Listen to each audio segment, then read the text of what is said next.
Okay. And welcome to Stone Soup Poetry tonight for the last night of 2020. All of you out there. If you're not watching this live, hopefully you're watching it on our YouTube channel. I'm drinking the last of the bubbly from Christmas, and we're going to be celebrating with an amazing poetry reading by the one person who I know can put a final word on 2020. God knows I've been looking to put a final word on 2020 for a very long time. We can give a virtual hand clap for Mr. Rick McIntyre for performing tonight. As you can tell by his icon, he is delighted to see all of you. He's delighted to perform for you. And hopefully, Rick, as we're going to do the open mic first, and for anyone who is interested in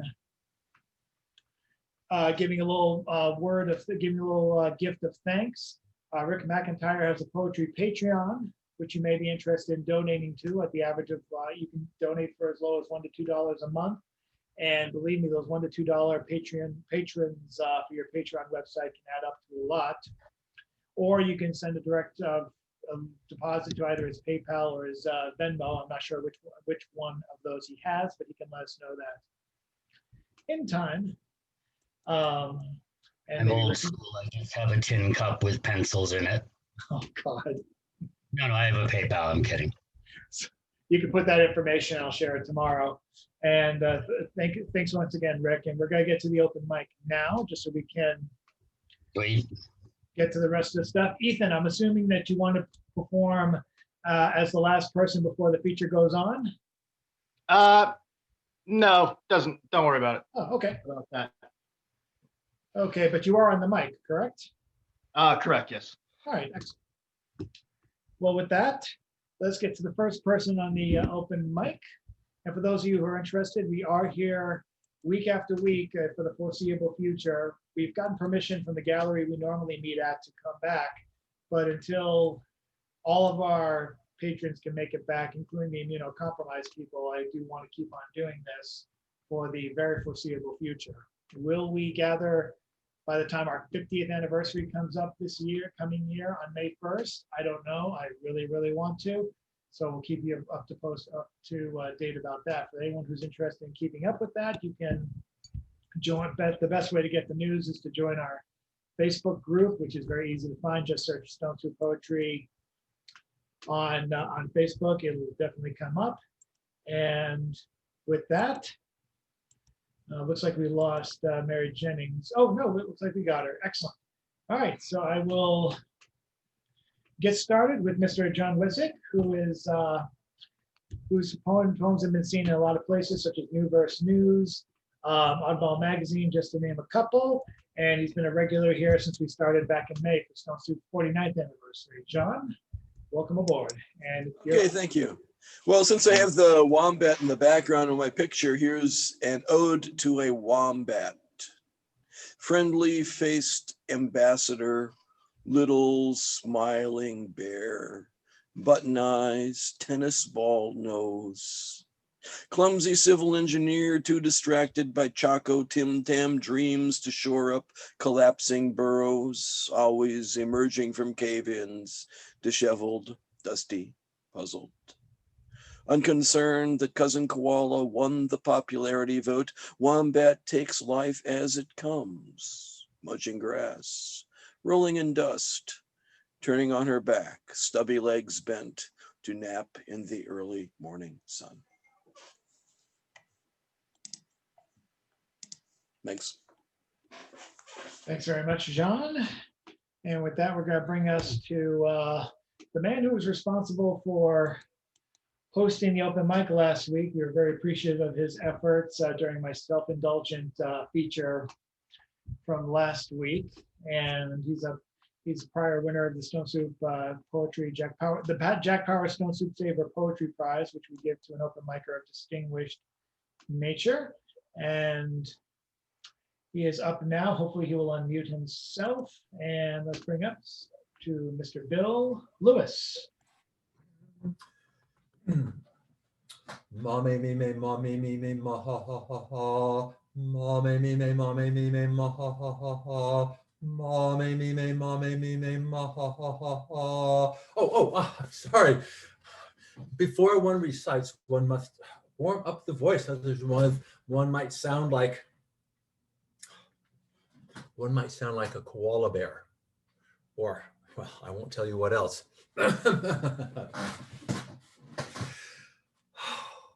We are coming toward the end of the year, and oh my goodness gracious, what a year. I decided that I should do something wonderful and light and joyous and full of fun and happiness and get away from all of that political stuff that keeps running over me. And maybe I could write a poem about roses or about snowflakes, or there weren't any of either. And what makes me happy? What gives that inner joy? Well, it's my students more than anything else. I mean, man, if I'm going to be happy, and why am I teaching students? Because I wanted to show some of my leftist confederates that there was opportunity for them to go out and make money by doing what I'm doing. So it was a political act. It's not that I'm trying to make, oh, well, the hell with it. I am so pushed, so frantic, frenetic, so little time. Now, it must be now. I am old, I am fading.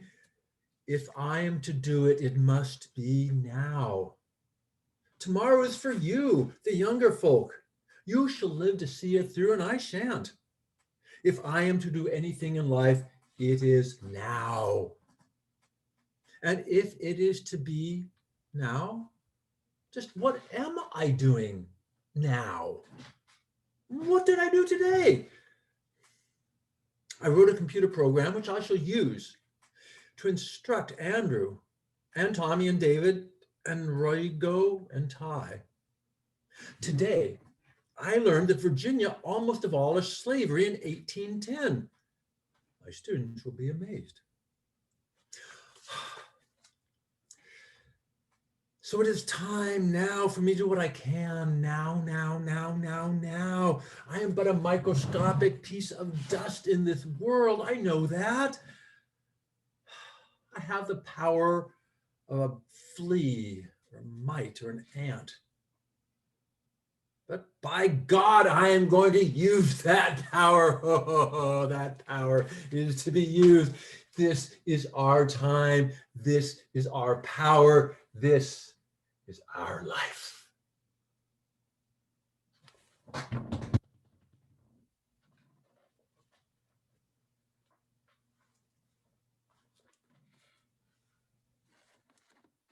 Thank you very much, Bill. Let's see who's next on our open mic. Who wants to follow that? All right, Janet. Next up is one of the columnists for Oddball Magazine, a magazine I helped to edit. It's oddballmagazine.com if you're interested in submitting. We're continuing to accept pandemic-related works, as well as timely political pieces, as well as just anything you have to offer us. I have someone joining us by special phone conference. And let's bring up now Miss Janet Cormier. Hey, everybody. Hope you're all doing well. My first piece is called Healing. The woman stares, excuse me. The woman stares into the mirror at the child, clasping small hands over her heart, crying and whispers, "It hurts. Oh, it hurts me so. Will it ever go away?" The woman tries to cradle the child in her arms, to comfort and console. "The hurt will stop soon," she says calmly. But by this time, the child has disappeared. There is only the woman clasping her tired fingers over her own heart. The next one is Snap Judgments. Two women, the younger, the mirror image of the elder, walk together, arm in arm, playfully whispering, laughing. Strangers look on with disgust and judge quickly. Dykes are not wanted here, they tell the two women. The two women look puzzled and embrace each other for comfort, wondering why a mother and daughter should not walk together as friends. And my final piece, it's very short, Winter Memory. frozen rain, clinging desperately to barren tree branches, casually splattered against the gray sky. See, I do remember you clearly. That's it. Assalamu alaikum, people. Take care.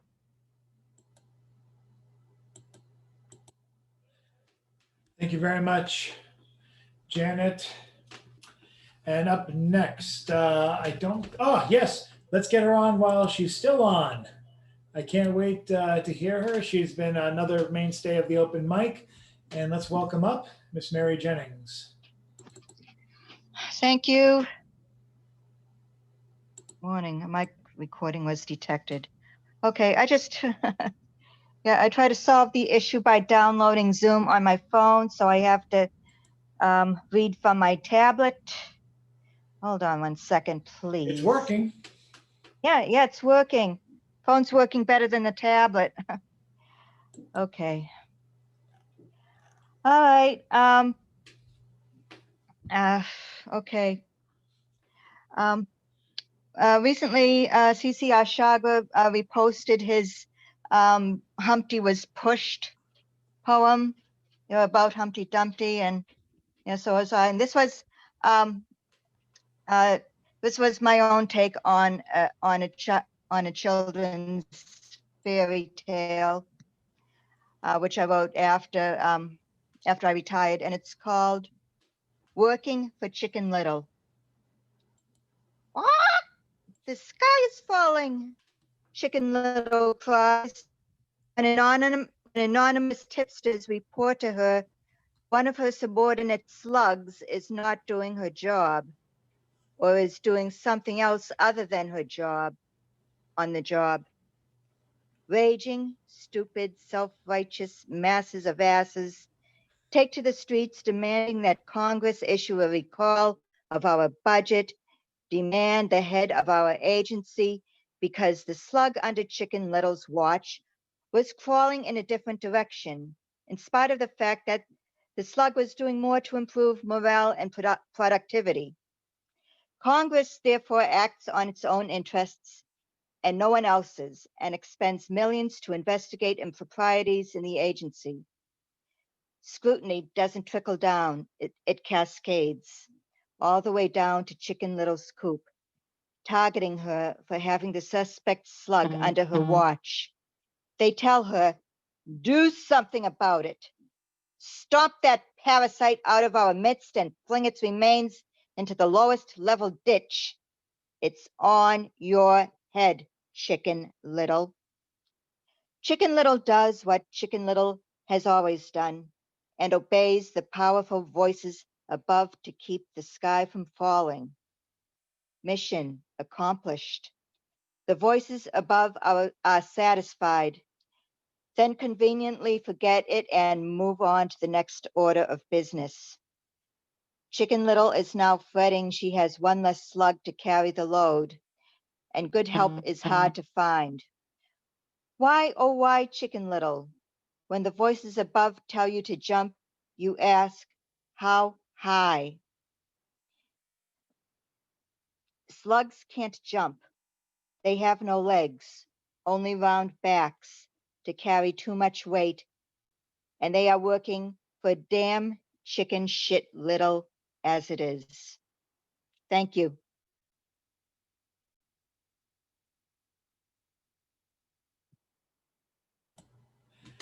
Thank you very much, Mary.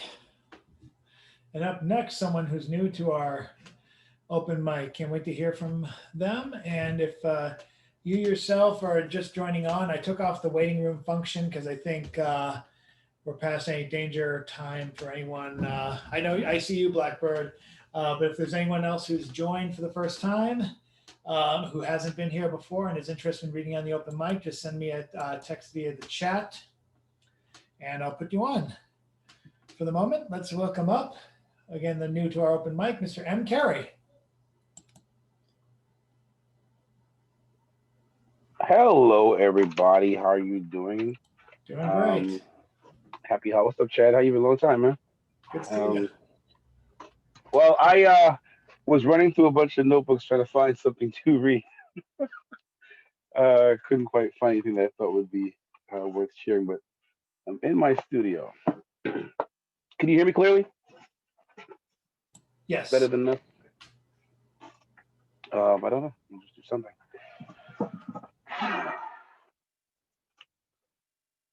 2 a.m. My phone rang and my hand reached to grasp the receiver. Couldn't believe who it was on the other end. A friend from way back. What's that you say, Black? Hit me with the playback. I lay back on the pillow, tears flowed down my cheeks and heaps swimming puddles beside my head. A friend of mine dead. From 4 fatal rounds of lead, I was told he bled for 4 hours on the sidewalk. White chalk outlines tell tales of hate crimes, and most times the sun won't even shine on our side of the street. And police work a beat till they have an excuse to beat innocent peeps like a black man in a Cherokee Jeep. I awake some nights frightened out of a terrible sleep, and I contemplate the cause of our unbearable grief as we get herded like sheep in the seemingly green pastures where the cops harass us and the government overtaxes. It's all ass backwards and it hurts. We would all rather cry later if only we get to laugh first. The black curses are thorn in our collective sides. We move around a lot but go nowhere like the electric slide. We duck and hide from the future. Court cases reopen like sutures on the flesh of the city. What a pity. Life is gritty like shitty ass underpasses and overhangs. If you can't hang like a nail in the third rail of reality, you become an automatic casualty. Rationality is not recommended nor effective in dealing, and the healing process is slow, like trying to grow dreams by planting the seeds in snow. And when it's time to go, I know I'll be ready. The revolution will not be televised nor preceded by a medley of war songs. No war gong will sound on that day of reckoning, just the masses resounding that they're all tired of settling and resting with a system that disses them and offers them no option besides poverty or prison. Listen, I can hear it now. Soldiers throwing down their guns, farmers throwing down their plow. It's now or never or forever be damned. Bound by invisible chains in a strange and foreign land. I reach my hand to hang up the phone, blood still on the earpiece. I ponder my tear-soaked sheets, and I tell my man, peace. Dig it.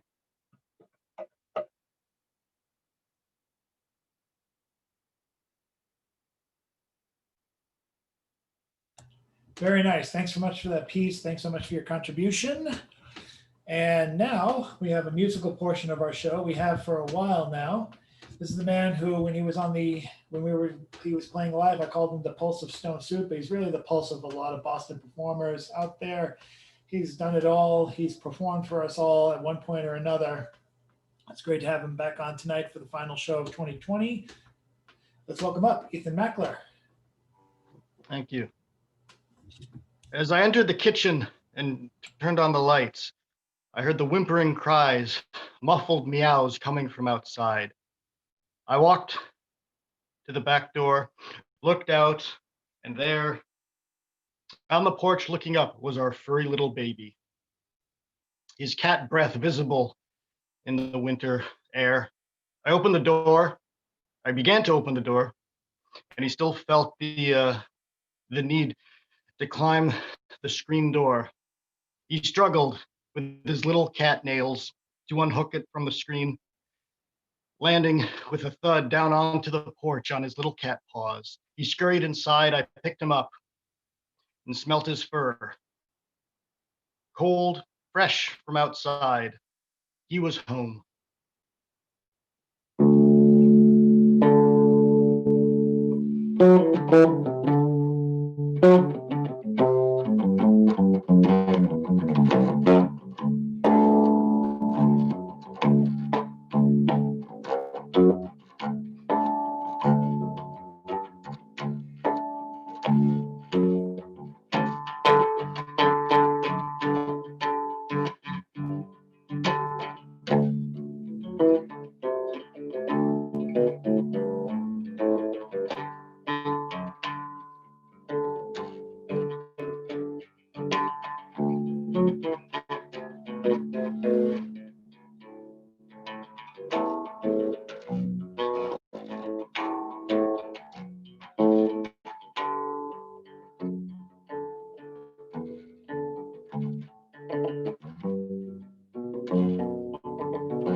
Back to you, Chad.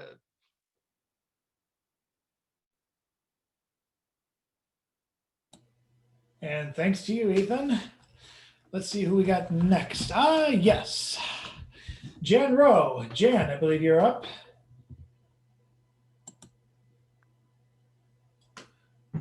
There you go, Jan. Okay.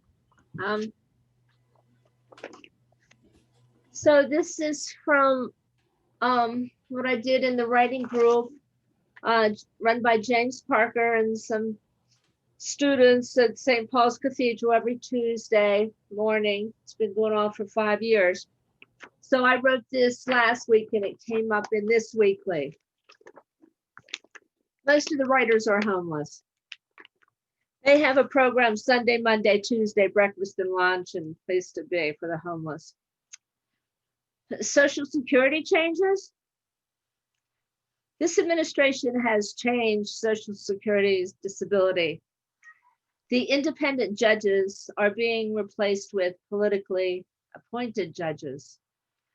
As it is, so many people have had to reapply 3 times with the current system of independent judges in order to begin benefits.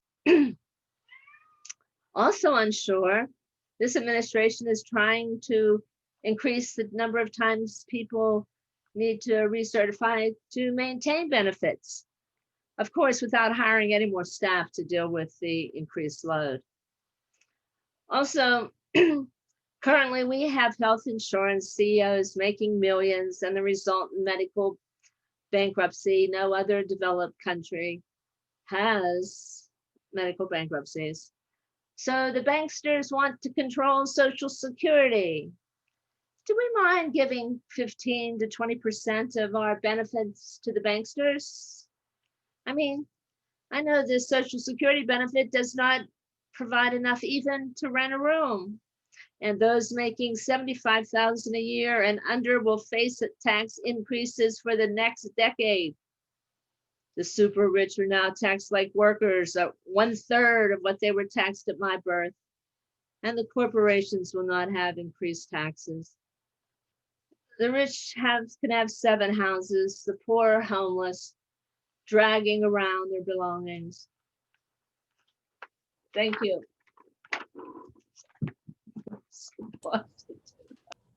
Thank you very much, Jan. And up next, and I hope she's still here. Yes, she is.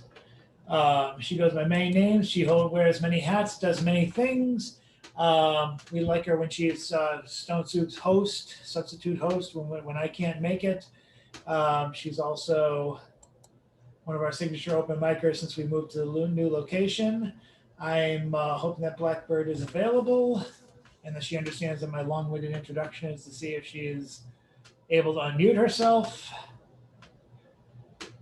And that doesn't appear to be the case. So let's take a mulligan and pass on her for a moment. Now, sometimes that happens. So we'll just go to the next person. Let's go. Oh, yes, this person elected to be part of the reading. Let's go to El Habib. I'm probably mispronouncing the name horribly because I've been working all day. I've been mispronouncing other people's names all day. Let's welcome up. Hello, Chad. El Habib Luai. I'm sorry about that. Thank you. It's fine. You pronounce it just well. Thank you. Thank you so much for letting me be part of this wonderful reading. Hello, everybody. How are you doing? Greetings from Morocco.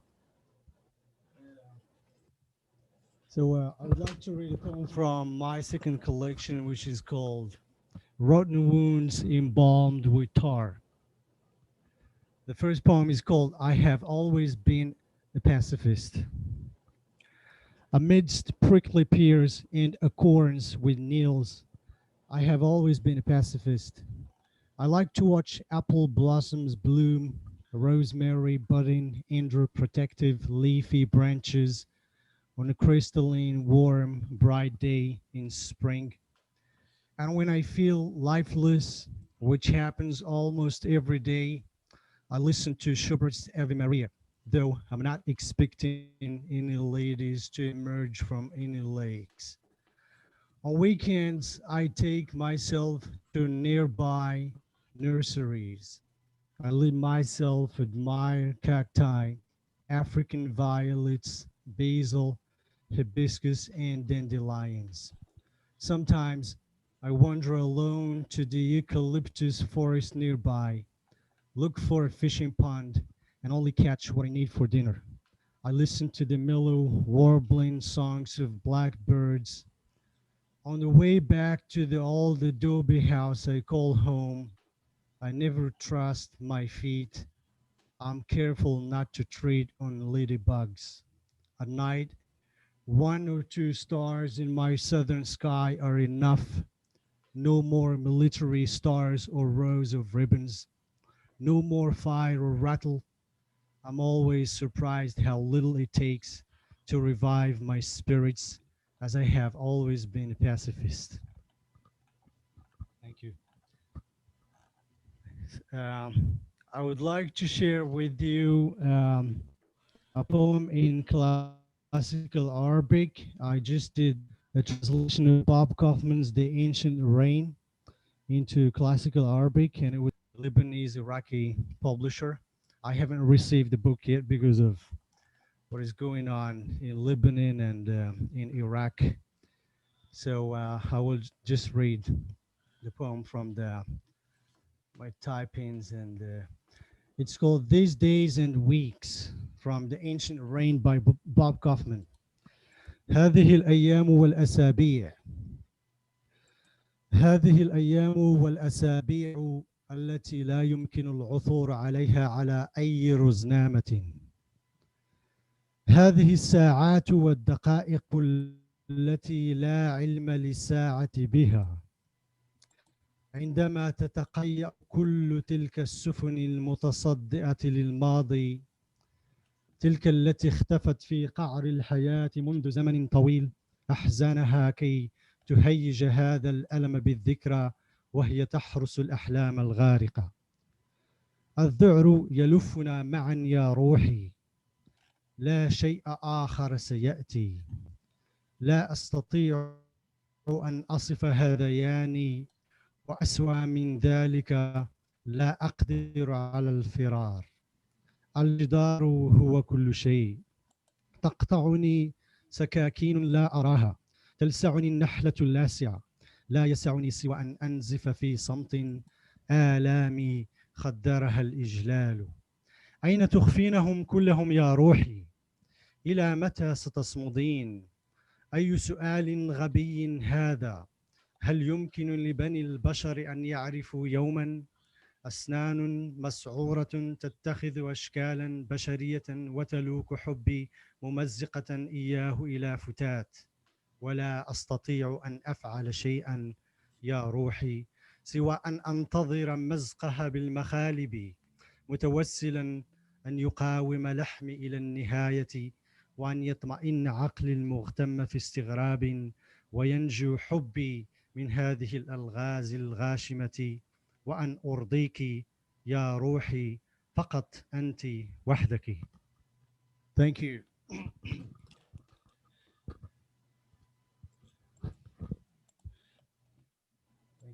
Thank you very much, sir. And we are going to move to the next person on the open mic. Let me see. Ah, yes. CC Ashagar, are you available? I'm saying this to an empty chair. Whoops. Okay. We'll put him further down the list and see if, let's see. I don't think Blackbird has come back. We have a lot of missing poets. We have a lot of MIAs. Oh, here we go. I'll get to you next, Blackbird, but Cece, are you there? Here. Thank you so much. Thank you.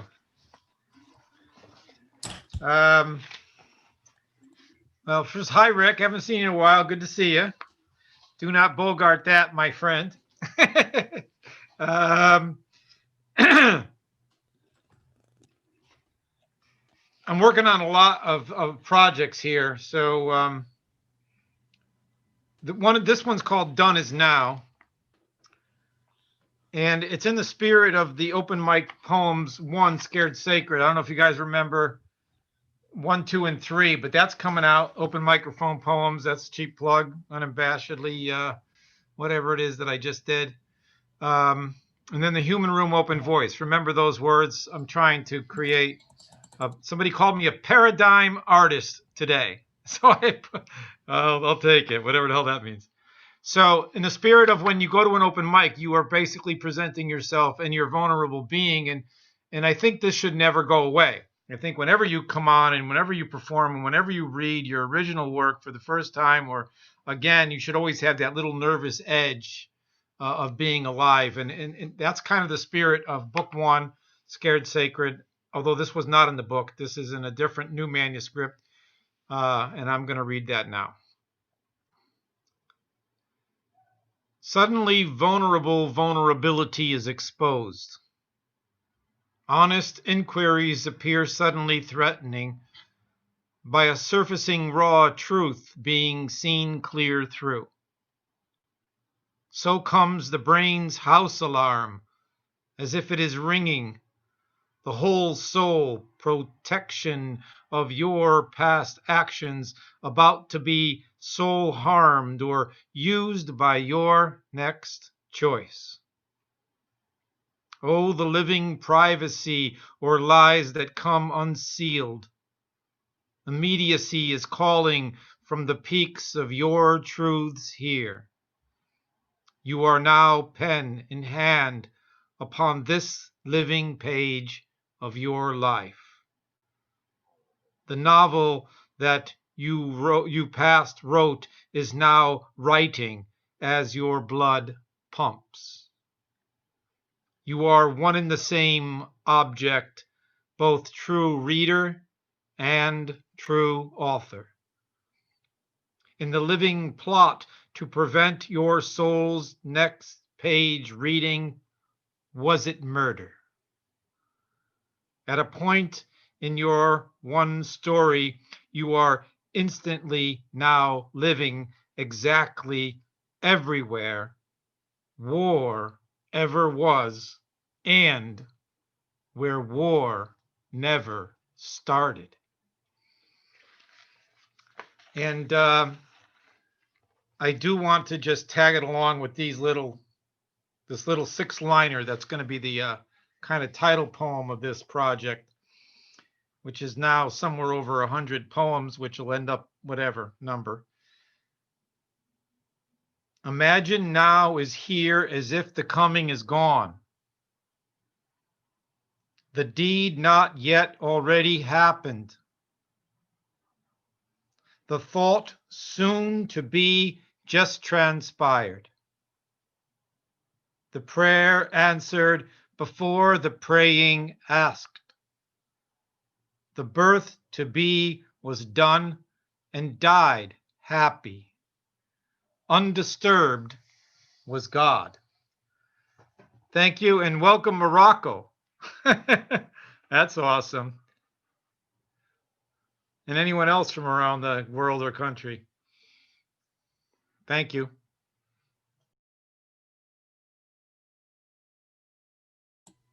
Thank you so much, CC. We're going to bring us next to someone. Oh, give me 1 second. Carol Weston's about to join us.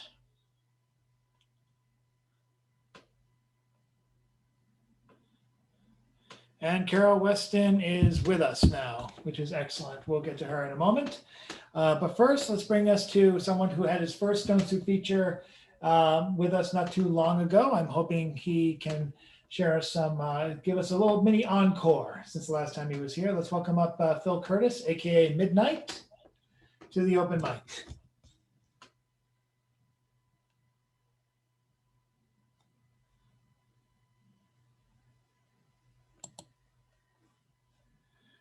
This is the night of a lot of everyone's got absentee power tonight. What the heck? All right, so while I'm waiting for Phil to come back, let's move on and bring us to Miss Nancy Dotson, who is joining us right now. Nancy, you you're up. Can you hear me? Yes. Yes. Good. This is about Harvard Square about 50 or 60 years ago. No cares in the square. Read free at all-night bookstores. Students harbor avant-garde fashion, blue jeans, old folks, fair coats, antique fashions. Restaurants exude pleasant smells and display fine gardens. Vote for equal rights and decent government. Sign here. Look, car license plates from everywhere. A girl on drugs. I kiss you again. I laugh in your face.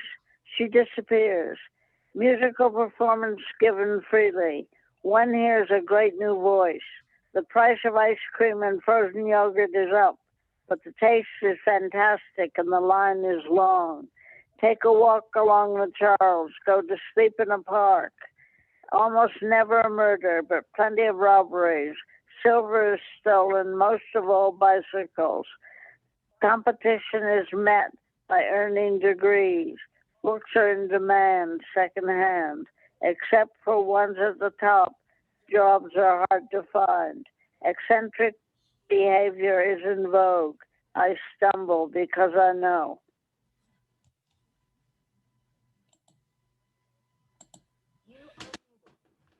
Thank you, Mary. I think Nancy, sorry, I'm getting people, everything confused. We're dealing with our calls coming in, and we'll get to Carol in a minute, but let's bring ourselves to, where did she go? Ah, yes. Blackbird, are you back? Hi, I'm back.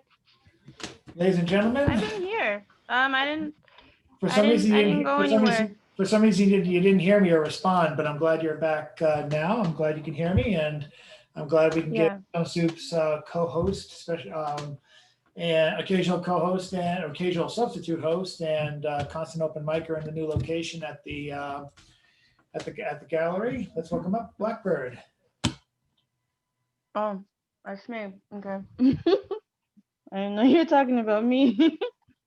Okay. Sorry, y'all. Like, I had a long day. So, 1 second.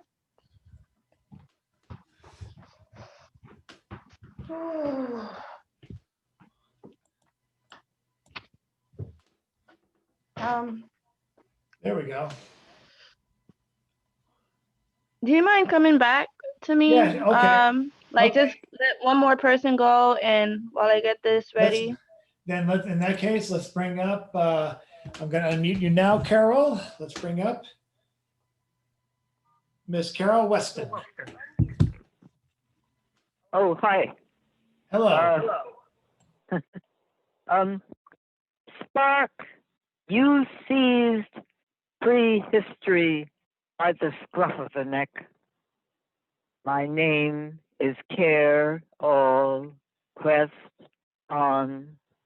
I am born of lightning 3.5 billion years ago today, starting with the first cell upon the waters. I am primordial. I live on the land. Before there were names, the supercontinent Pangea. Every form of life that ever lived lives in my body.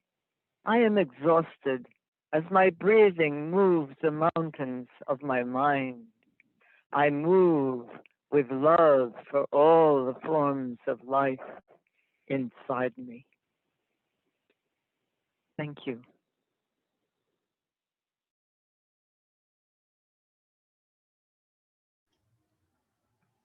Can't love you enough, Carol. You're amazing. Thank you so much, Carol. Looks like I can't get a hold of Mr. Midnight. So our last two readers are going to be Blackbird and James Van Looy, maybe not in that order. I was driving in the car, that's why I didn't come back. Oh, are you available with us now, to Mr. Midnight? Yeah, after I make this turn. Oh, Jesus. Well, I'm ready. All right, we'll have Blackbird go, and then you can find a parking spot, Mr. Midnight. Okay, ladies and gentlemen, Blackbird is ready. Hi, everybody. I missed y'all. Missed you guys. All right. So this is like a story.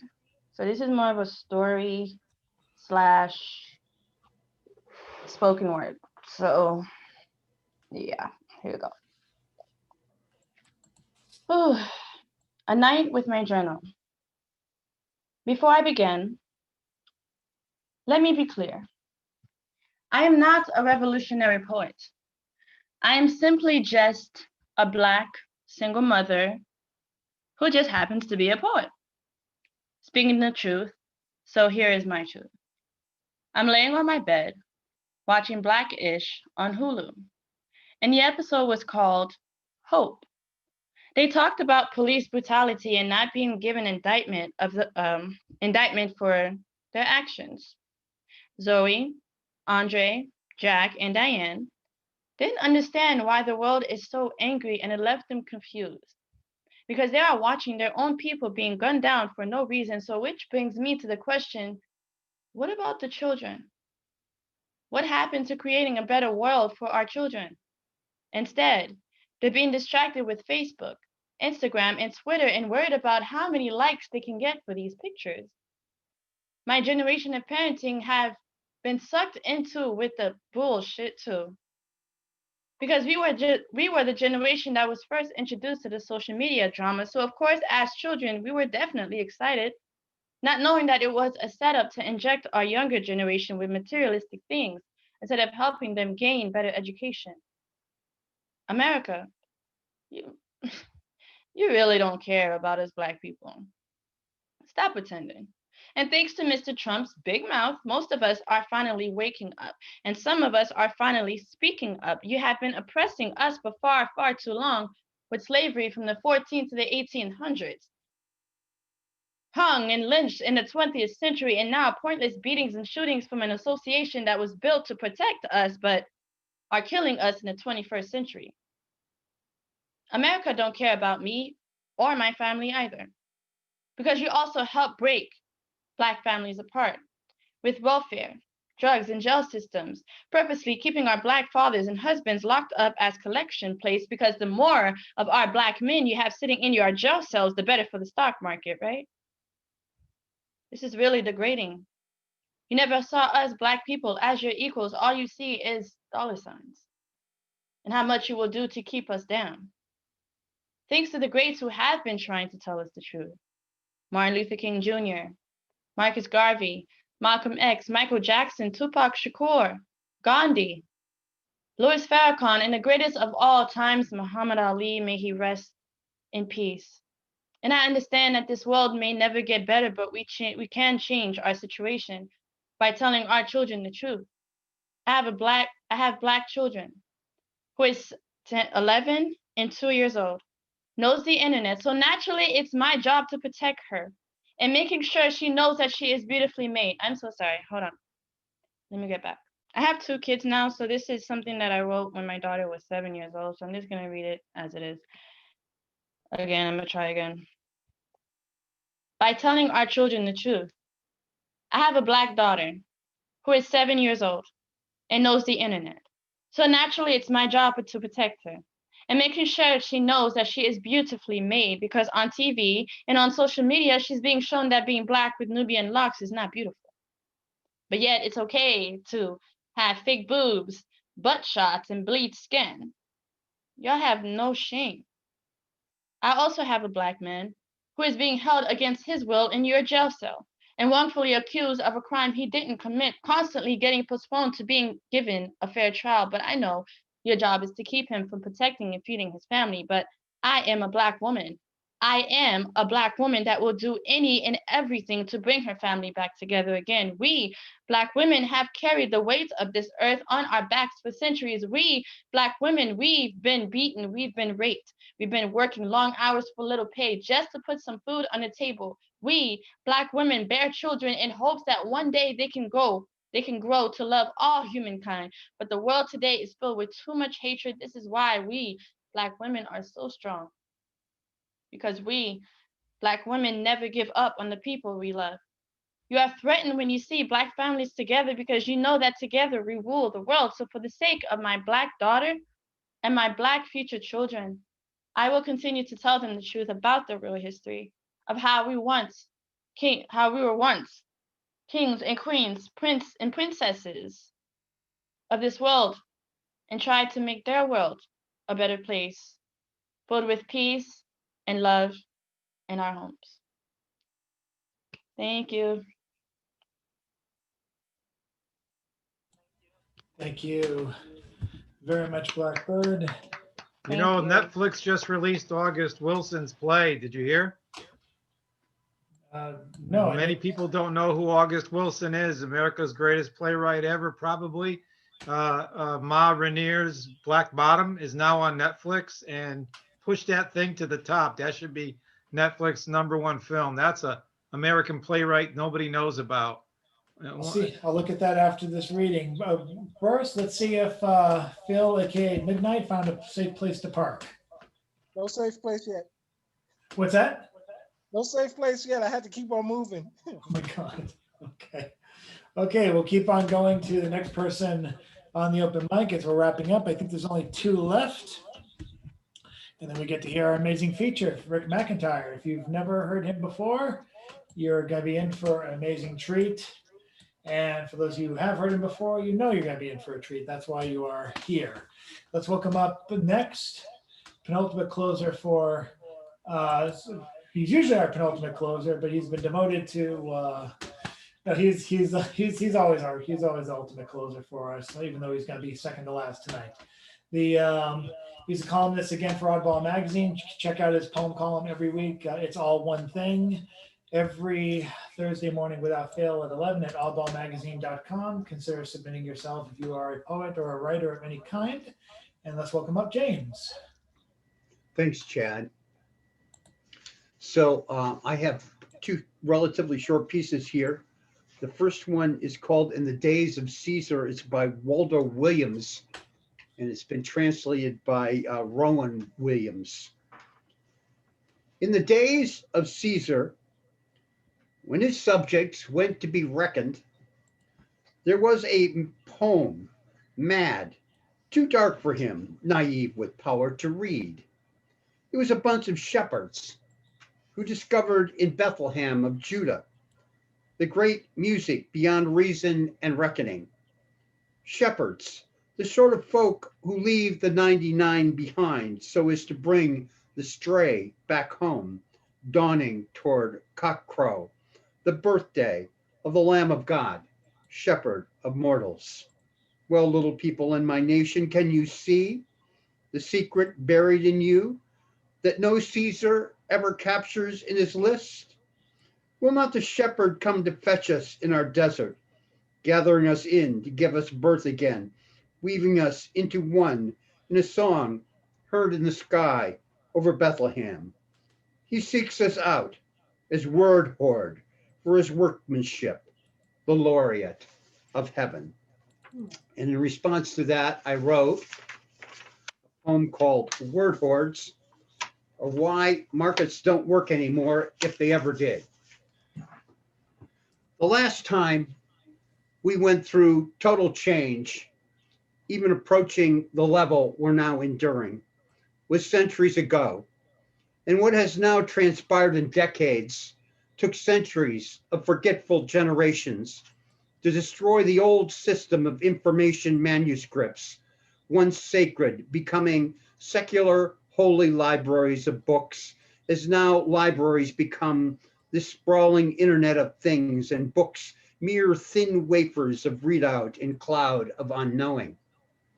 Where there will be, and now is, a new economy, entirely something else different than set linear type of individual module become this relentless bottom line. And the assembly line itself already been transformed now. Container ship arrival, just on time, national state gone, global, network of total interpenetrating connection, inextricably all little bits organized into this huge, overwhelming, holy whole. All the competing succession of empire imploded in supernova of relationship in one world, all one thing, just for now, together. Ah, the great now, an almost instantaneous multicultural miracle, ready or not. And here's a quick little song. Laissir t'amor ne dure qu'un moment, chagrin d'amour dure toute la vie.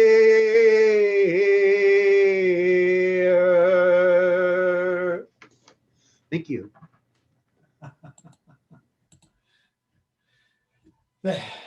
Thank you very much. Thank you very much, Mr. Jen Van Loy. We have ES who joined us for the open mic, but I'm going to wait that for the second half so Phil and ES can have their say and Phil can park safely. We're going to get to the feature out of respect for him and coming on time. And of course, he came on time for his own feature. You're in for a treat tonight. I appreciate everyone who is here to listen, who's been patient to listen to everyone else. Now we get to listen to Rick. Again, for those of you who are coming here for the first time, this is what we're doing every Wednesday night from 7 to 9 for the foreseeable future. And amidst the pandemic, we've been doing this for everyone interested, and it's been getting an amazing response. We appreciate everyone's participation. Now tonight, I said it before, I'll say it again, Rick is the perfect choice to help us close out the strangest year of Stone Soup's existence, and surely the strangest year of many other people's existence here on this call. I don't think this has been an ordinary walk in the park for too many people. Rick McIntyre has been a presence on the New England poetry scene for several decades. He has toured extensively around the continental United States and Canada, and has appeared on stages as varied as New York City's New York New School, Boston's ICA, Portsmouth's New Hampshire's Music Hall, Lollapalooza, and the very first Legends of the Slam showcase. At the National Poetry Slam in 2006, Austin, Texas, he has also appeared at countless poetry venues, festivals, and house parties. He's been published widely, most notably in the Worcester Review, Off the Coast, Short Fuse, the Anthology of New Fusion Poets, and Aim for the Head, an anthology of zombie poetry. He has two collections, one titled After Everything Burns, the other and more recent one, The Man at the Door. That was from 2018 in Broken Head Press. Oh, thank you, Rick. He's giving me special cue cards, so you don't have to wait for this to be transcribed to English. Okay, let us, and oh yes, he is currently pursuing a degree in a second life in theater, and I've been excited to see his updates on Facebook as he pursues this new goal, as many of us are pursuing new avenues, new venues in life. I'm glad that Rick has been turning even this into his advantage, and I can't wait to see what comes next from him. Again, he'll text his PayPal in the later on so we can share it, and then we'll probably post it on Facebook tomorrow morning. And you can join his Patreon page as well. But for now, we have him at our full attention. So ladies and gentlemen, virtually or otherwise, put your hands together 20, 30 times for Mr. McIntyre.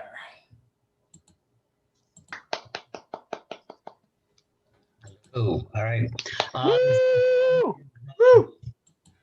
The first poem is dedicated to the book An Idiot's Guide to Baking Bread. It's called How to Bake Bread in 12 Steps. Step 1, don't even try this for decades. Learn to fear the process first. Step 2, don't listen to step 1. Oh my God, it's precious. I'm step 1. I always get to go first. You know what? Forget both of them. Who needs the negativity? Step 3, put the dry ingredients into the mixing bowl. Realize you're recently divorced. You don't have dry ingredients or a mixing bowl. You rush out to get these things, but you know, you could have shown up to the potluck tonight with just a bag of chips, but you had to get all braggy. I'm going to bring fresh bread. I know how to bake that. Liar. Step 4. Just because it's so crazy, it might work this one time in your life. Try reading the directions first. Step 5, realize the recipe is lying to you. It wants you to fail. There's no way that much water is enough for all that flour. Oh, dear God, this is another bad life decision you have made, poet. You cry right now. Step 6. Realize that your sweet, sweet tears are just what the yeast needed to grow on. But to say, to hell with the yeast, it doesn't love you. Put as much water as it takes to roll the dough into a fucking ball, and then roll yourself into a ball. Rock gently. Step 7. Put some flour on a cool, dry surface, and then put on long rubber gloves. The flour is so the dough doesn't stick. The gloves, you're not going to want to leave fingerprints. Step 8, mold the dough until it looks a little bit like whoever it was that hurt you this bad. Add fists. I don't know how many fists. This is your pain and it's valid. Step 9, let it go. Let it rest. I mean the dough. Let it rest for about 30 minutes. By then, it'll have dropped its guard. There's no way you're done venting. Step 10. Now it's time to show that dough that step 8 was just a walk in sunny lollipop land compared to what's coming up next. Roll up your sleeves, regress approximately 847 years, get medieval on it. Step 11. Stop blaming the world and everything wrong with it for what's wrong with your life. But remember to forgive yourself for your very human mistakes. Remember, you also should have preheated the oven to 425 degrees, but it's not a big deal. You don't have to get morose. I don't think we need to listen to that Adele CD again. Step 12. Take the dough and split it into 2 halves. Label both of these the future because it's the only thing we have to work towards. Today is a gift. That's why they call it the present. But feel free to beat the fuck out of anyone who says something that dumb to you when you're in this much pain. But then put the dough in the oven for 35 minutes and watch as it becomes something that you could feed yourself, even people you don't know, body and soul, and then sit back and give yourself some credit. You did it. You made bread. It gets easier. Thank you. Where's my, okay. So let's get this out of the way. This is my 2020 poem. And it's not, well, the first draft was just fuck you for like 8 pages. I edited it down though into the daily checklist for the mental health you used to have. 1. Shower at least every other day. On the off days, if you like, pretend you are showering in imaginary lava. On the other days, you tell that volcano of the mind to suck it. It's not the boss of you. 2. Remember to take your meds, especially if the voices tell you not to. And also if the voices tell you to. Either way, cover yourself. Remember to breathe. 3. Tend to the needs of one living thing other than you. If you live alone without pets or plants, name a favorite appliance. Ask about its history and dreams. It's not all about you, you know. 4. Listen to a favorite song. Oh God, not that one again. No, not that other one. What, do you only own 3 CDs? 5. Be mindfully aware that you are made of atoms. just the same as the far-off Helix Nebula and the relatively closer colossal squid. 6. Enjoy some sensory experience. Get your heart rate up. Do something just for yourself. In other words, masturbate. Again, we'll wait. Remember to breathe, but quietly, please. People are napping. 7. Remember that today is Monday. No. Wait, let me figure this out. By my count, it's March 309th, possibly a Friday, but give me some credit. I was close. Forgive for the mental fog. If you have a hard time remembering things, write them down. 8, clean one thing every day. Probably yourself and the appliance you've gotten so close to during all of this, you dirty, dirty shut-in. 9, we are all in this together, and we are all going to die one day of something. Both of these statements are true. What's important is don't be a dick to other people while you're still here. It's not about you. 10, breathe. I say breathe. If you have to, write it down so you don't forget.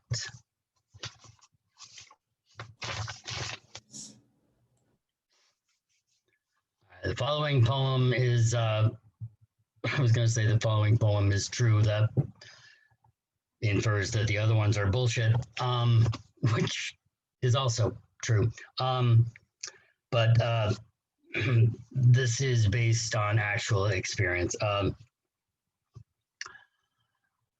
OkCupid is to dating as the North Atlantic salmon is to ... I'm 57 and being sober for several years, I decided to start dating again. Now, I've been sober for several years, so the bars and the clubs were out even before all this. So I decided to try OkCupid. Now, my friends, after they exhausted their jokes of, dude, you're so old, you should try a carbon dating site. They share with me the information that it's all in how you massage the algorithms, which I learned means answer a lot of questions. So I scroll up the first one, expecting it to get really personal, but it's straight up astronomy. What is bigger, OkCupid asks, the sun or the earth? And it asks me what I would want my perfect match to answer and to rate that on a scale of somewhat, a lot, or very. And so I answer the sun and indicate I would want my perfect match to also answer the sun, indicate that it's very in its relative importance, adding in the comments that I need to know you live in the same galaxy as me. Long distance relationships suck. Content on being specific enough, I scroll to the next question where OkCupid asks me, so when it comes to your pubic hair, any special care in its presentation?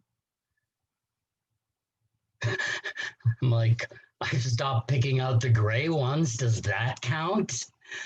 And I don't even know how or if my perfect match would even answer that question. I figure it would be a lot like, what passion noises do they make? You know, something I would only learn if a match was found, a connection made, the first date gone so good that they just say, look, I don't sleep with people on the first date, so circle the block and ask me out for a second date, but this time park the car and lose the keys. And this fantasy lasts until the next question comes up, asking me to describe myself vis-a-vis the life cycle of the North Atlantic salmon. And the metaphors are not even, opaque. Their answers are A, spry youth, sprat, young adult, mature, swimming with the fishes, or D, spawn / has kids / dead.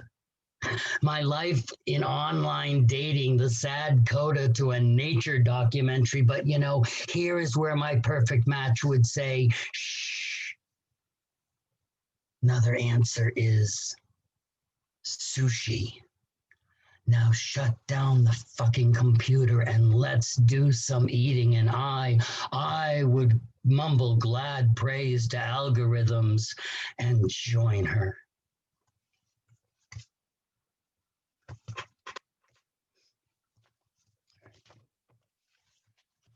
So this poem was written under the prompt to take any character. It had to be a female character. Was trying to write as a from any female perspective, but you had to take a character, not necessarily a villain, but one that's never seen particularly in a good light, and you had to write a persona poem for that character from their point of view and make them relatable or sympathetic. And so I picked Lucy from the comic strip Peanuts.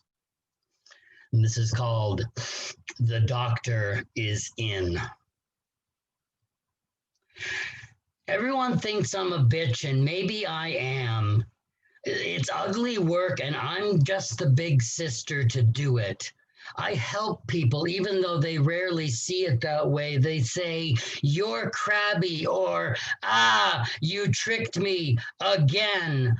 They don't see how this benefits them. I do.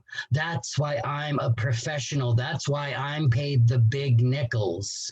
The work just walks around on legs in my neighborhood, from the kid with serious hygiene issues and hydrophobia to the genius who sells himself short by never moving on from a toy piano. I wish I could tell them what I imagine for their futures. I wish they would listen. I worry about them, especially my brother. It's not just the pumpkin obsession, it's his letter-perfect recall of Bible verses, the manner in which he whispers them to his blanket when he thinks no one else is looking. I only threaten to knock his block off out of love. I want him to be okay, and I just worry that he never will be. And I don't think he should hang out with Charlie Brown. I don't think it's good for either of them. Charlie is like a hollow stomach ache. He naturally attracts all the suck in a given area like a vacuum. He takes the fun out of everything because he's convinced he's doomed before he even starts. My brother believes he can save him by feeding him God in small pieces, but I tell him, Linus, don't assume you can feed yourself. What are you going to do for work when you get older? And then he gets that closed off look in his eyes and hugs the blanket tighter, and I know I've lost him until he takes his thumb out of his mouth. I wait to see whether he quotes from the New Testament or the Old, and lately it's been the book of Revelations. I've tried to talk to our parents, but I'm like, what? Linus has memorized the Bible, but these days he needs to hug it close, both of them wrapped tight in his blanket, anticipating storms. I whisper, God didn't give you this life for you to lose it to obsession and test. You don't have to fill that hole inside. Let yourself be hungry. You won't die. Okay.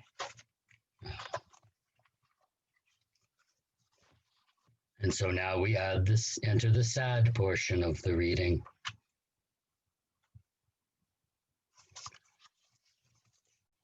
is called For the Lovers That Waited in Vain for Me to Return from the Sea. I'm sorry you fell in love with someone who wasn't there most of the time. Buried too deep in myself, needing substance to bring me back up to human. Those bad habits meant more than you did every time the choice arose. You said you loved me, but it was never me in those photos of us, just someone you'd think looked like me and sounded like me and took to the drink when it was offered and also to the drink when it wasn't. Drowning in escape, doomed those pictures. I still drowned. I just didn't go anywhere. Okay. All right, before we get really, really dark, I'll do a quick poem. This is a poem I wrote. It was a contest winner to rewrite the Frost poem about stopping by the woods on a winter night. If you could rewrite it in the fewest words possible. So this is called Minimal Frost. Woods. 2 roads. Fuck. That's it. I hate that poem. Don't ask me why. It's just, I mean, it's not a bad poem, but it's always the poem that they shove down the throat of kids in high school, actually junior high school, so they can, ensure that they grow up hating poetry. Okay. This is a poem called, this is a Dorian Gray poem. The prettier I look, the uglier this poem gets. So this is called The Pain Scale by the Numbers. The first thing the nurses ask is, are you in any pain today? And I say, yes, it's on my chart, chronic pain. It's chronic, a noun meaning related to time, as in all of the. So still they ask me, can you give this pain a number from 1 to 10? And I say, believe me, our numbers are not the same. So I answered 12 or 20, 100 and fang, 500 and can you stop asking, please? They say I don't understand, so I try to explain. Pain level 1. This is both of us waking to feel this way, but what you would call sick day, I call good morning. Let me put on this body, this weight of meat, this bodysuit with spikes. Pain level 2, good morning. It's going to rain. I know, because pain is its own forecast. Pain births itself like a phoenix mythology. Weeks of fiery pain, a day or 2 of cold ash relief. Pain is a place that keeps discovering you. My doctor and I examine charts, discuss excavations. I know my body is a ruined temple because my doctor only speaks to me in dead languages. Level 3, good morning. It's going to rain, but this time it burns cold. Days of different pain become special. Level 4, I am starting to lose my shape from the rain. Words sound stupid. Shit just hurts all the time. Level 5, this is the unsure place. The Rubicon somewhere in every day, the tipping point between. Has pain won today? Do I return to bed or keep walking in the rain? Level 6, it's raining. It's always raining, or going to, or threatening. My to-do lists are written on rice paper. My pencils learn not to get their hopes up. Level 7. 18 years ago, this was the pain that kept me in bed 20 hours a day. Today, my body is heavy with coping strategies. The pain settles like fossils, like silt. I know someday level 7 will be my favorite lost world. Pain level 8. Good morning. It's raining tyrannosaurs and they're on fire. Yes, I use medicinal marijuana. No, I don't have any extra. Level 9. Reign as doomsayer. Reign as spitting oracle. Reign as dull prophet with sharp teeth. Reign as today and every day for decades. And sure as numbers rise, reign tomorrow. You think we're both at level 9, but I was already 11 points down when we started. Level 10. The joke of double digits is thinking 10 is a limit, that this is as bad as the pain will ever get. But the rain only ever gets harder. The numbers rise. End game. Extinction event.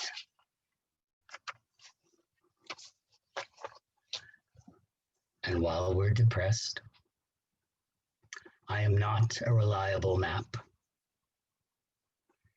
I have never been any one place long enough to feel home. I have been found and forgotten, undiscovered every time, and made a countryside of ghost sightings, of the forgetfulness of years. I am not memory enough to be stories, even the wrong ones. You do not know my name because I have rewritten every signpost. I call the same places inside me by different names in answer to different questions. I do not keep maps given to me except that I draw all over them, place mystery here, invent things that are not really there, but I feel their breath and heartbeat both inside. And when I try to give directions to lost strangers whose only crime is wanting to know something about me that can be fixed in space and rediscovered the next time in the next place, I find I often lie to them. I was born far too far away from whatever location I began as to be anything but lost. Should you ask me for directions, believe me, you cannot, I promise, get there from here. Okay, so I depressed all of you, so now I'm gonna undepress you. This is my sellout poem. This is the poem of which I have made literally singles of thousands of dollars. But you know, for poets, that's like serious money. It's also when I do, it's the reason I get invited into high schools and middle schools. It's a poem that I wrote 2 different versions of at the same time, the one you're about to hear and one that I can take into schools without getting poetry programs shut the hell down. It's also a textbook example in what's really, really great about public domain, which is you don't have to write all the shit yourself. That saying, you may recognize a couple of the lines from this poem as being written by somebody else.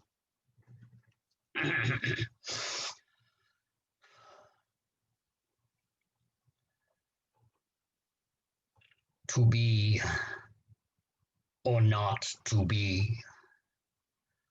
So put your hands in the air and sing with me. You see, that was the phrase I used to utter. Now I slap myself every time I suffer the slings and arrows of fortune's outrageous. Rather drop rhymes on all the world stages. Greatest of the Shakespeare tragedies. I'm all H to the A-M-L-E-T. This is my story like you've forgotten, straight out of Copenhagen because something was rotten. Prince of the realm, I'm all depressed, said my mom remarried. Daddy 2 months dead, Horatio.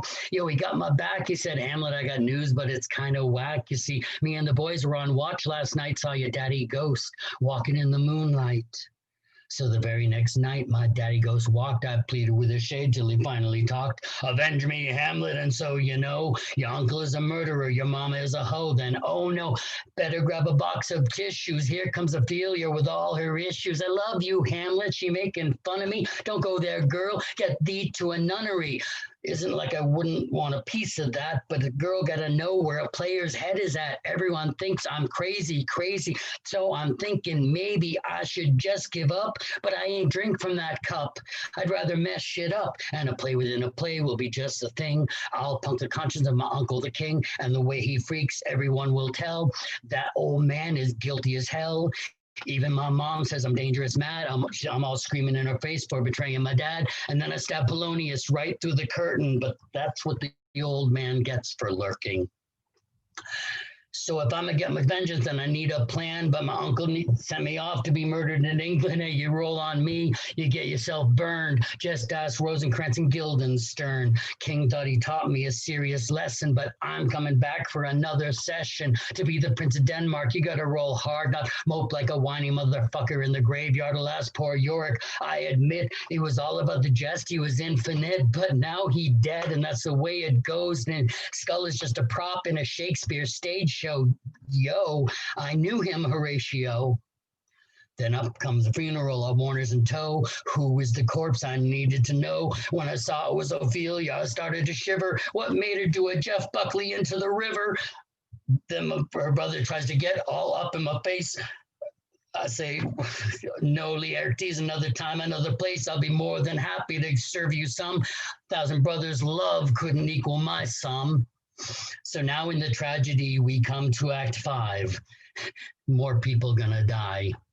So the king calls a sword fight to settle a bet between me and Laertes. Like he thinks I'm stupid. Like I don't see how that's gonna be a trap. Ain't no way I'm going out like that. So the king toasts me, but puts something in the wine. But my mama drinks first, and so then she dies. I'm stabbed from behind. That's a cowardly act. So I take Laertes' sword away and stab his ass back. Before he dies, he wants to do the right thing. He says, Hamlet, this was all set up by the king. So I grab him too, forced to open his lips, pour the poison in till he choked on it, held him tight till he swallowed it all, said, consider that your toast to hell. Have a nice fall.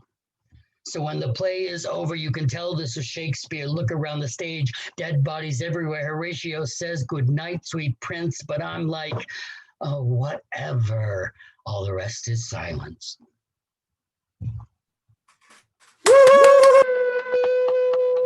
Poems, Chad, just let me know.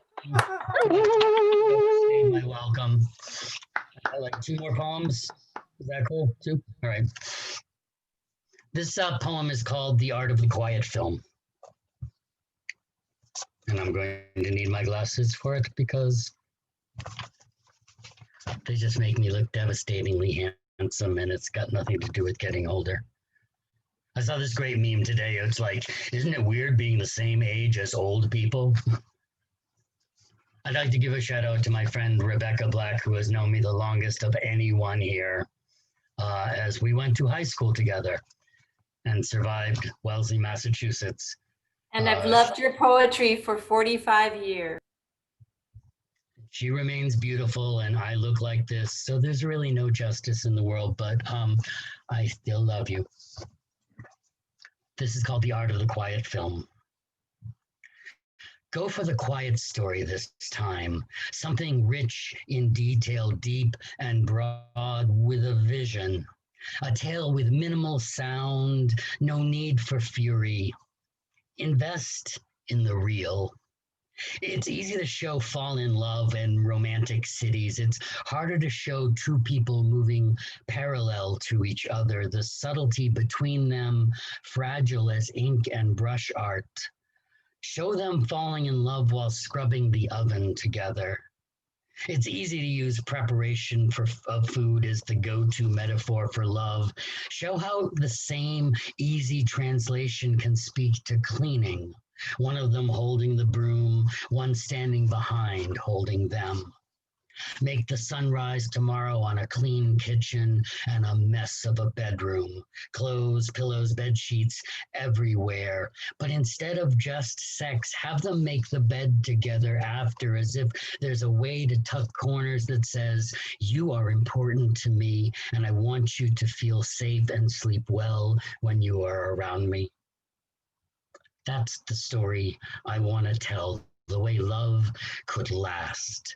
Passion is just one of the special effects. Dedication is the movie. I'm ready for my close-up. I'm ready for yours. I'm ready for a long panning sunset shot. Two people, a horizon, the bird cry end of another good day. Cut, print, wrap.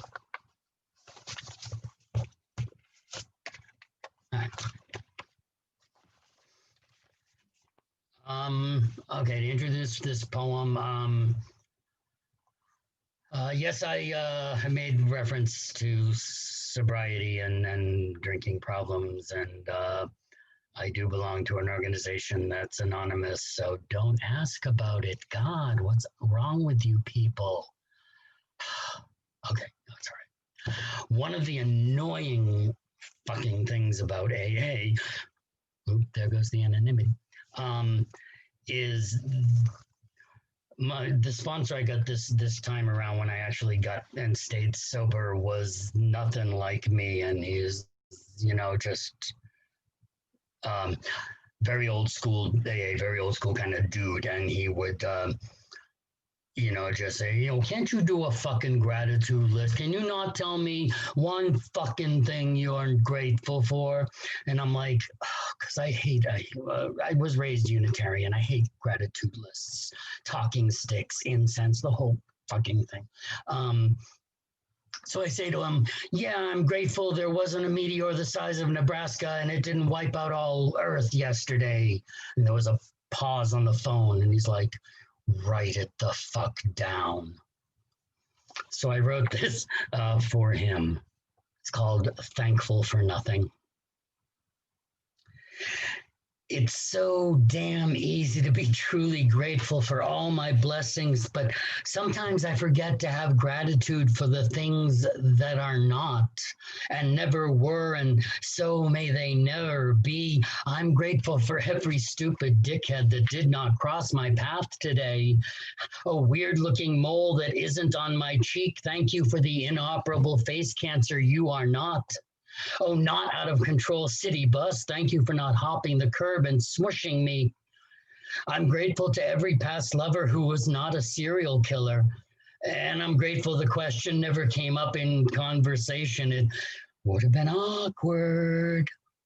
And when I first grew sick, when all this beauty grew disability, I had to learn how to be grateful for endless medical tests that told me nothing, but eliminated a host of cancers, entire alphabets of hepatitis, and diseases even worse. I learned to be grateful for every test that turned a negative into a positive. I'm grateful for every illness that isn't what's killing me slowly. And what is killing me slowly? Thank you.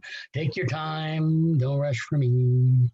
But if I'd never gotten sick, I would never have learned to advocate for my health, or that thrill the first time you fire a doctor. I've stopped apologizing for being disabled. And when people ask, because they always do, why do you walk with a cane?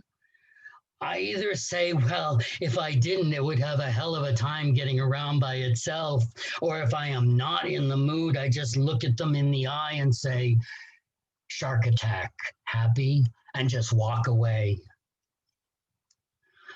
Thank you, unhappy accidents, for all the near misses I never saw coming, for every shark that swam by in the night and kept on swimming, for every guardian angel I wore down to the wing nubs. I'm grateful for that meteor that wasn't the size of Nebraska and didn't hit Earth today, ending all life.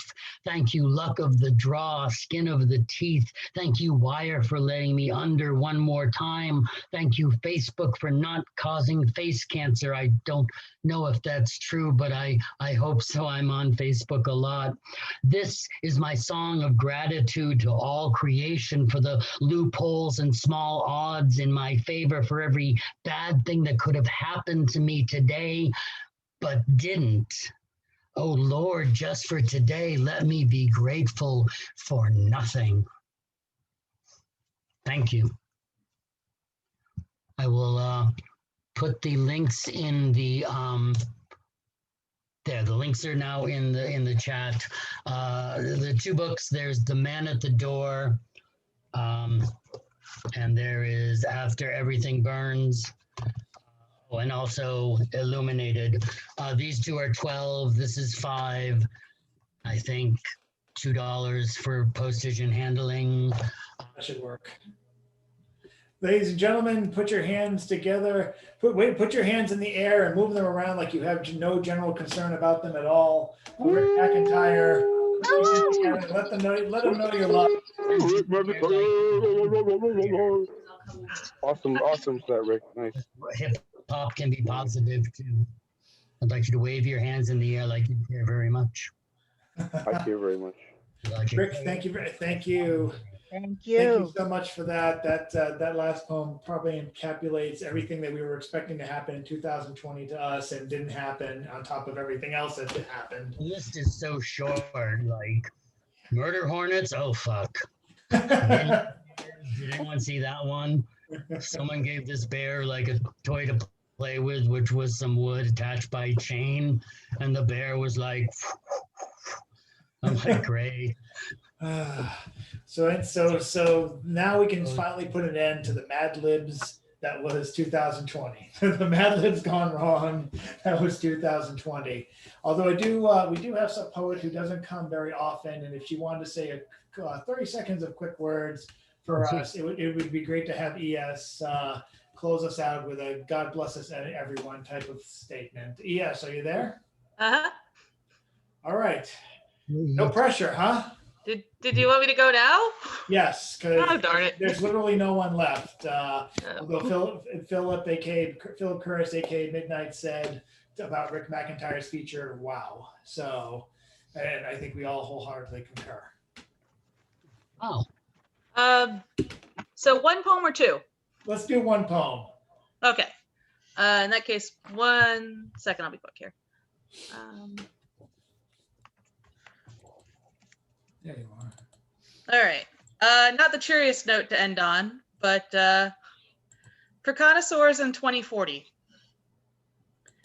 The California wines from 2020 are all early wines, or they have an undertaste of ashes, remembering how their nearby vine cousins twisted in fires that danced all summer and then some. No one will raise a bottle and say, 2020 was a good year. It'll be a wine best drunk in solitude. The red will seem almost crimson in some lights.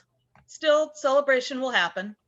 And whatever it looks like, if the gloves holding this time capsule are latex or cloth, if there is a mask hiding the unknowable look on your face, that is for you, survivors, the people who figure out how to go on and on and on, pouring more life into history, savoring the almost invisible inflections of palate to decide.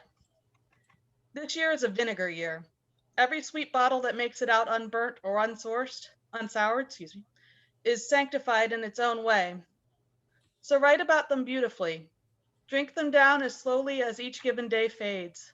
This too shall pass, wine buzz, or sharp press stomp, stomp, wait.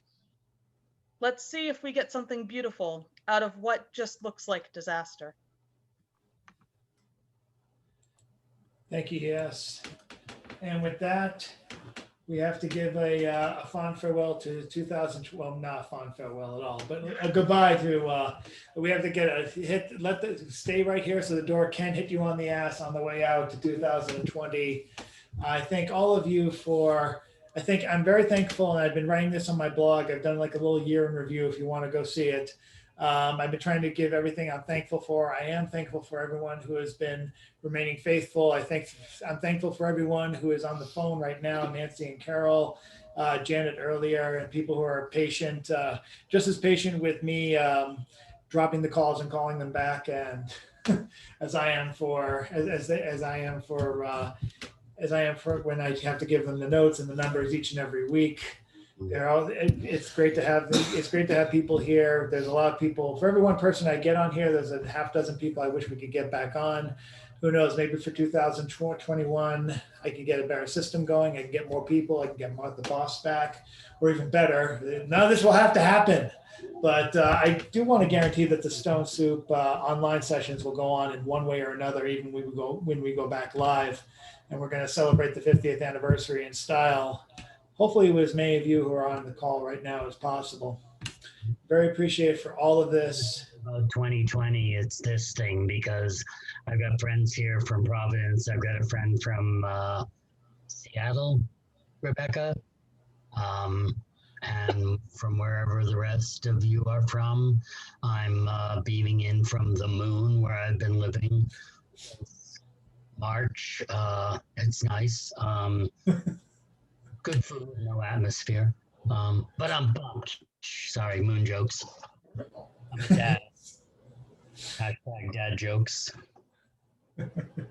Yeah, I don't want to live with mom. But seriously, it's, from things like 12-step groups to poetry readings. There's an opportunity to go to them all over the world through this medium. I've done theater on something like Zoom called StreamYard, but it's the same basic deal. So theater didn't have to roll up completely during this. You can do things through this. So there's one in your column, 2020, Winning, yes. So again, Rick, thank you so much for having the final say for 2020. Thanks to everyone who joined on. Next week, Stone Soup hits the ground running for 2021. I hope every single one of you can make it there, as well as we welcome a poet, novelist, memoirist, memory game winner, and publisher of Minion, Ariel King, and way more people will be announced. And if you're interested in featuring yourself, let me know. Like I said, we're going to keep this going in one way or another whenever the pandemic ends, because I enjoy all the people I've been meeting through this, and I do want to keep these ties going as best as possible. So keep following us on Stone Soup Poetry online on Facebook, on stonesouppoetry.blogspot.com. And keep on and check out oddballmagazine.com. A lot of people who have made their way here have also made their way onto there. It can happen to you too, and some people it happened in reverse. First they came to Oddball, then they came to here. And best wishes for a very peaceful new year. And now it's time to do the obligatory wave goodbye. So we have a graphic at the end. So let us all wave, and so I don't have blurry hand shots. And let's stop. Pause in midair. Perfect. And we're done. Excellent. Big cameo from my girlfriend, everyone. We wish you all well. She says hi as well, Rick. And feature. She said it was a wonderful feature, and we are going to get out. And I will see you all in 2021. Sweet. It sounds cheesy when you say it out loud, but for me, it's a big relief. So thank you, everyone. The show's over. See you next time. Donate to Rick.